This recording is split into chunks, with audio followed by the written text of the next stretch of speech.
Continuing a talk on the RMS Titanic, there's an awful lot of issues about the Titanic that are very important but don't get talked about. We have heard that the rivets were bad, that the steel was weak, that this was terrible and that was terrible. Well, the Titanic was built like a tank, just like her sister, the Olympic. Very, very well built. Um, the situation that the RMS Titanic was put into would have sunk almost any ship. You have to remember that she was pierced below the waterline and covering 5 compartments, touching into the 6th. This is just too much for any ship. Look at the ship in Italy just a couple of years ago. The cruise liner hit a rock and sank, capsized. The Titanic sank in 2 hours and 40 minutes, about that, remained on a pretty steady, even keel. She didn't tip over, which is fortunate. But she was well built. She had a good setup of watertight compartments. Now, here's something that we don't talk about very much. We talk about the Titanic, especially in the movie that came out in the 1990s, being the ship of dreams and unsinkable and this, that, and everything else. There's a lot of misinformation, and the term practically unsinkable for the Olympic and Titanic comes from a magazine called The Shipbuilder, which was an august publication that talked about the ocean liner trade and industry. The term unsinkable, as I mentioned before, is overused. When Captain Smith was in charge of the brand new Adriatic, the RMS Adriatic, which he brought to New York in 1907.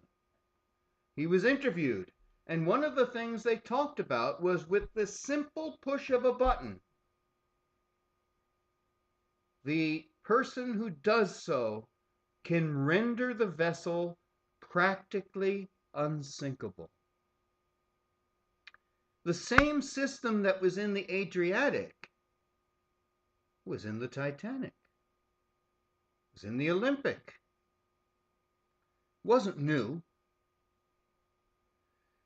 And even Captain Smith said in 1907, with the Adriatic, when the press asked him about trouble at sea, he said he could not see any situation that would cause a ship to founder.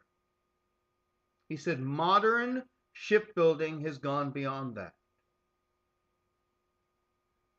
In 5 years, Captain Smith would be finding out something new. But nonetheless, the Titanic was not new technology. Even her engine system, it used turbines, one turbine. And that was using the exhaust of the reciprocating engines that were traditional, that go basically the same style that had been used for 40 years. The turbine fed off of the exhaust of those reciprocating engines. So that wasn't very new. The design of the Titanic wasn't very new. It had 4 stacks. 3 of them were operational. 1 was a fake. It was basically elongated, raised up Oceanic, which was a ship built by White Star in 1899. The similarity was quite good. Another thing with the Titanic that's very, very important, and that is,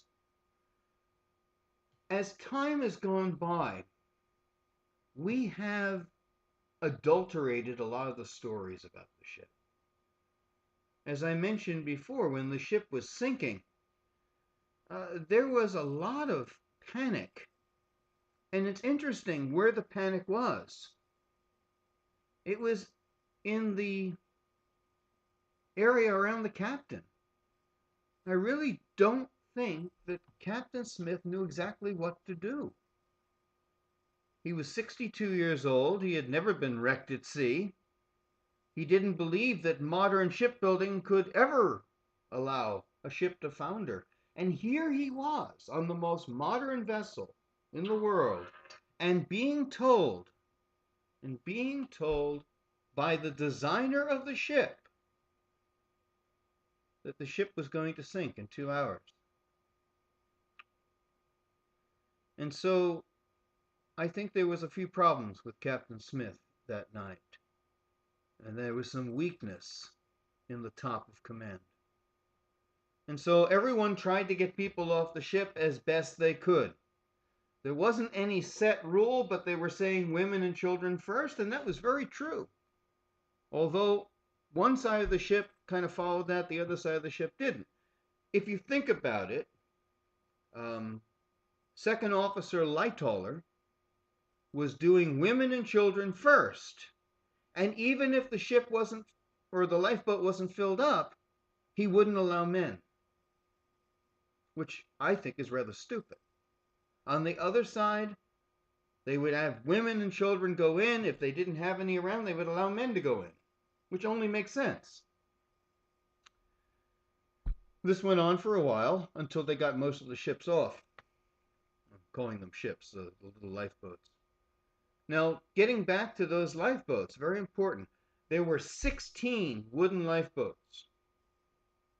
Now, there were 14 full-size lifeboats, 2 what we called emergency cutters, and then 4 collapsibles, which, as I mentioned before, was more than any other ships at that time, but still was nowhere near enough. And so the loss of life was appalling. The Titanic is, and has been said by many people, to be the perfect Greek tragedy. Everything that could happen did. And what is most interesting about it is the fact that people today have a romantic notion about the Titanic disaster. So much so, they've even thought of making replicas of the ship. In fact, I hear that they're actually going to try to do it. It's in a Chinese shipyard. They're building the Titanic too. Somehow I just doubt that that's going to happen. Because who is going to want to live in Edwardian splendor? You're not going to like it. Of course, you're going to need casinos. You're going to need everything else that makes people happy today. Can you imagine people wanting to live like that? A lot of people like to reenact. Can you see a bunch of people on vacation that they can't use cell phones? Or they're not using Wi-Fi? They don't want to do things like they once did. There's great romance in it, but believe me, there's nothing more horrible than the Titanic disaster. The Titanic was a pretty good ship. It was well designed. It was well built. As I said, it was built like a tank, but the problem was it was driven badly. It was run badly. And so the Titanic suffers basically from human error. There was no reason to be doing 22 knots in an ice field. There was no reason for the wireless men to be so cocky as to not bring all the wireless messages dealing with ice to the bridge. All of these issues led to problems. There's so much about the Titanic. There's so many different things that happened, so many fascinating people on board. I remember when I was much younger, I got to meet 2 Titanic survivors. One was named Edwina Mackenzie. She was kind of funny. She said that her maiden name was Trout. She said, how could she drown? I thought that was one of the best lines that came out of the Titanic disaster. The other was Eva Hart, who told an amazing story, which actually you can see here on YouTube. But I'd like to talk more about the Titanic and some various areas that are important about it. But that'll be another time.